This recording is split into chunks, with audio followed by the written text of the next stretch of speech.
Good night বলার আগে একটা কথাই বলবো, রাতটা সবার ভালো কাটুক। আর যে যেইভাবে ভালো থাকতে পারো সেইভাবে ভালো থাকার চেষ্টা করবে।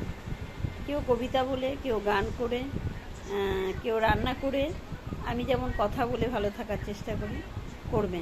কে কি বলছে একদম গায়ে মাখাবে না। লোকের কাজই হলো তোমার সমালোচনা করা। তুমি কিছু না করলেও সমালোচনা করবে, করলেও করবে। অতএব একদম গায়ে মাখার একদম প্রয়োজন নেই। সবাই ঠিকঠাক, সবাই ভালো, কিন্তু নিজেকে ভালো রাখার জন্য তোমার যেটা ভালো মনে হয় সেটাই করবে। একদম ভদ্রভাবে, সভ্যভাবে।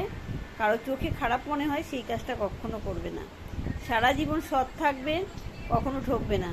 হ্যাঁ, সৎ মানুষ ঠকে, কিন্তু নিজেকে বুঝে নিতে হবে যে কোন জায়গায় কিভাবে চলতে হবে। আর নিজের সিদ্ধান্তে অটল থাকবে, অবশ্যই সেটা যদি ঠিকঠাক হয়।